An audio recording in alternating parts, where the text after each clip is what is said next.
One News Day continues here on One News Now. I'm Riza Diaz. This just in, the Health Department reports over 23,100 fresh COVID-19 infections. The country's caseload now stands at above 2,347,000. The active case count also surged to more than 184,000. At least 255 more patients died due to the respiratory disease, while over 27,000 individuals have gotten better overnight. Now, out of some 73,600 recently tested, 26% yielded positive results. Face-to-face clinical rotation of clinical clerks and medical interns will continue amid the new quarantine system. Let's talk more about this with the Commission on Higher Education Chairperson Prospero de Vera. He is joining us via the line.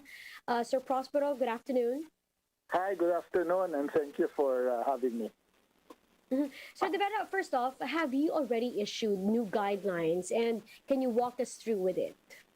Well, what Secretary Duque and I signed the other day is guidelines so that the students are doing their clinical internship in hospitals, even in ECQ and MECQ areas, can now continue with their clinical rotations, because what was approved early this year for limited face-to-face is that it is only for MGCQ and GCQ areas where students are sent to COVID-19 hospitals.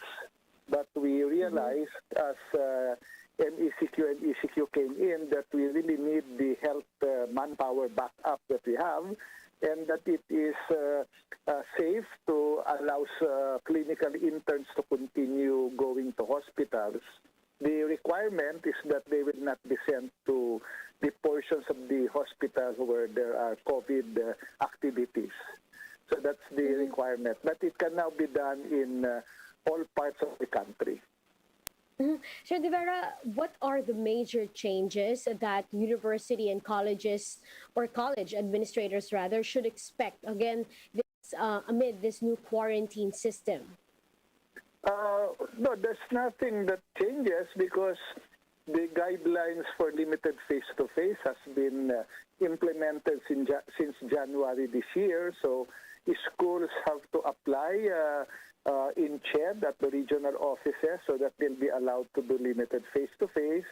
They are inspected in terms of how they retrofit their facilities, how they address directional instructions and minimum health standards in the campuses, in the rooms, study the airflow, study other activities that they have. And it is a joint CHED, DOH, IATF, and local government inspection that is done.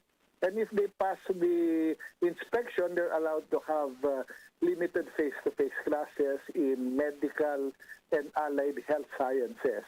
So that has been ongoing since January. So there's no change in terms of how they should retrofit their facilities, what they need to do. The only change in the new guidelines is to allow it for clinical interns, those who are really finishing their medical and nursing programs in ECQ and MECQ areas. So that's the only difference. Otherwise, the guidelines are the same since January of this year. Mr. De Vera, would like to know also, are schools and administrators will be given authority to decide on certain matters regarding their students? Well, the way they will run their programs, of course, is determined by the administrators themselves. We have already approved in the Commission and Bank flexible learning syllabus and curriculum for more than 20 degree programs. So not just in medical and allied health sciences, but also in engineering, in HRM. Last week, we approved those in maritime programs and vet med, etc. So if the president approves the expansion of limited face-to-face to cover other degree programs, the guidelines are ready, the flexible curriculum and syllabus is ready to be implemented by administrators. So there is a flexible curriculum and flexible syllabus that they will use in determining the appropriate mix of online, offline, and face-to-face activities of their students. Sir De Vera, we certainly hope it won't happen, but just in case there will be, let's say, an outbreak in higher educational institution, what assistance can CHED actually provide? No, it's not. Nobody can predict that there will be no outbreak in any facility. What we have are guidelines to make sure that if an outbreak happens, it will be addressed immediately. Out of the more than 10,000 students who are allowed to do face-to-face classes in medicine and allied health sciences, the infection rate over the past half year is less than 1%. It is 0.3%. Only 41 students out of more than 10,000 got infected. There are no casualties. They were all asymptomatic. Nobody was sent to the hospital. And out of more than 1,000 faculty members, the infection rate is 1.4%. That is within the manageable limit because there are no casualties, nobody got hospitalized, they all were asymptomatic. That means our guidelines are working. So if there is an infection, there are steps that the school should do in the 24-page guidelines on how to address an infection, including making sure the infected students or faculty are immediately quarantined. They coordinate with the local government in case there is a need to be quarantined and hospitalized. These are part of the requirements for opening face-to-face classes. 76% of the students who are doing face-to-face now have been vaccinated, and 85% of the faculty have been vaccinated.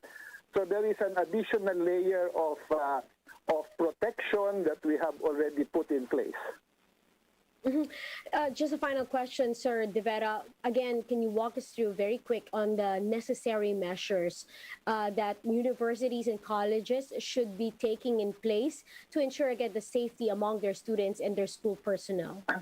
Well, first, the schools must comply with minimum health standards as required by the Department of Health guidelines.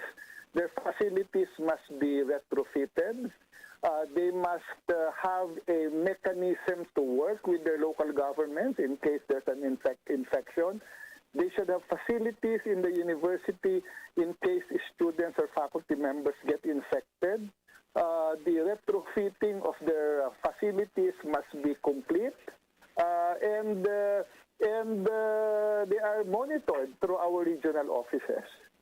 So in instances over the past months where there have been infection, what the schools did was to temporarily close the classes, address the infected areas in the school, sanitize it, check on the health of the students. All the students doing face-to-face have PhilHealth. As I said, 76% of them have been vaccinated already. I would say that compared to other economic activities and other sectors of the country, the infection rate in higher education is one of the lowest, if not the lowest. It's less than 1% of more than 10,000 individuals. So I would also just like to take advantage and get your opinion on this matter. Do you think basic education should also be launched, launch their face-to-face classes now? And again, what would the impact of this be to the general public? Well, I wouldn't want to speak in behalf of DepEd, but if my views are asked, there are several differences between higher ed and basic ed. No? The first one is we're dealing with the different subset of students and faculty. Number one, we are only we're only doing limited face-to-face for selected courses, not for everyone. And the selected courses are based on the need for actual hands-on training. So the face-to-face in higher ed are basically hands-on that are done in the third and fourth year curriculum of students. So it's not for everyone. Number two, the students in higher ed are much older. They're 18 years old and above.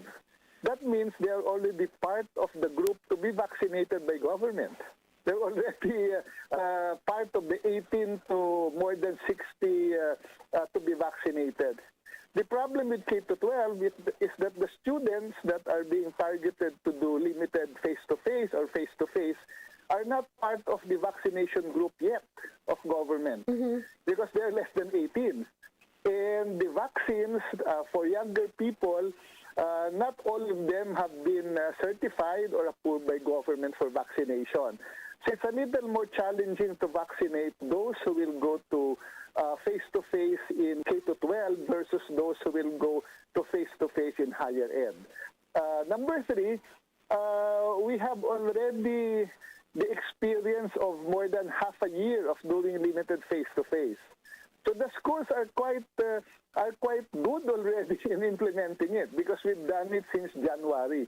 The guidelines are extensive. It's very strict. We have inspected all the schools, and the schools are learning how to do it better on a day-to-day basis. In K-12, they're just about to start, or they're still thinking about it. So, in a sense, they could learn from the experience in higher ed, but as I said, we're dealing with a different subset of students. Our position in higher ed is that the students who are doing limited face-to-face are easier to discipline. They're relatively older. They're seniors and juniors. In medicine, they are more than 21 years old already. And so it is our thinking is that it is easier to do it in higher education. We're also dealing with a fewer number of students because we're doing it only, as of now, in medicine and allied health sciences. And if the president approves, expand it to engineering, maritime, and HRM. So we're dealing with a smaller number of students. So the challenge in K-12 is more significant.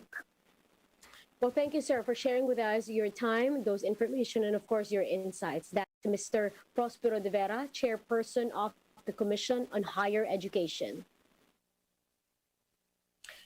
Meanwhile, residents and the business owners in Metro Manila are taking advantage of the eased restrictions following the implementation of a new quarantine system.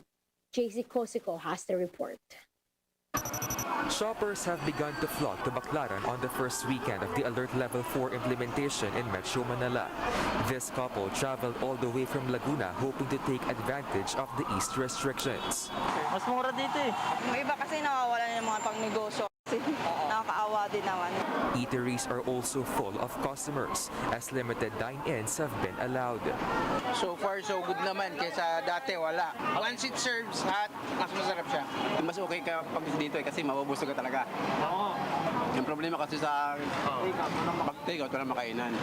The resumption of dine-in services is a welcome development for eatery owners and employees. They now hope to somehow recover from their losses. Mahirap pag walang dining. Hindi kami makaubos ng ulam. Eh ngayon, lugi yun pagka ganun ang nangyayari. Kaya mas okay din to. However, proper social distancing is a concern due to the huge crowds. Several customers are also seen in salons, some of whom were senior citizens who felt confident about going out after already being vaccinated. Kasi may mainit, nasa loob ka lang kami ng bahay. Yun. So, Kailangan namin kahit pa paano, mabawasan ng book. Mainit na po. Salon employees are thankful that they are now allowed to have limited operations, but they believe that much more can be done. Sana nga matuloy-tuloy na itong pagbubukas namin sa salon. Kaya sarado, bukas, kawawa talagang rin talaga po namin. Metro Manila will remain under Alert Level 4 until the end of September. For News 5, JC Cosico, we are One News. More businesses are expected to open in Metro Manila under the granular lockdown scheme. In today's Laging Handa briefing, Joey Concepcion, presidential advisor for entrepreneurship, said salons and restaurants have resumed operations at 10% capacity. Concepcion said they are also proposing to the National Task Force that gyms be allowed to open. This is contrary to the initial guidelines released by the IATF that prohibits the operations of recreational venues, personal care services, and sports facilities. But Concepcion stressed the establishments can only accept fully vaccinated residents. This is also for the fully vaccinated, no? So magandang move to kasi we can at least pilot test, no? Anong mangyayari dito sa mga high-risk business establishments kung papasok na tao. Concepcion added that the venue capacity may eventually increase up to 30%, but a bakuna bubble or only those vaccinated will be allowed to avail of the services. This is because, Concepcion said, vaccinated individuals have less risk of being hospitalized even if they get infected of COVID-19. Baby steps ang kailangan gawin dito, but at least naumpisa na natin, makikita natin kung may mga problema, kung mas maraming hahawa dito sa vaccinated. Now, for more updates, visit News 5, The Philippine Star, and Business World Online. Visit our website, onenews.ph, for more in-depth analysis. You can also catch One News on Signal Play app. Register for a free account now at www.signalplay.com and stream One News live anytime, anywhere. I'm Riza Diaz. Mask on, wash hands, and stay safe, Philippines. We are One News.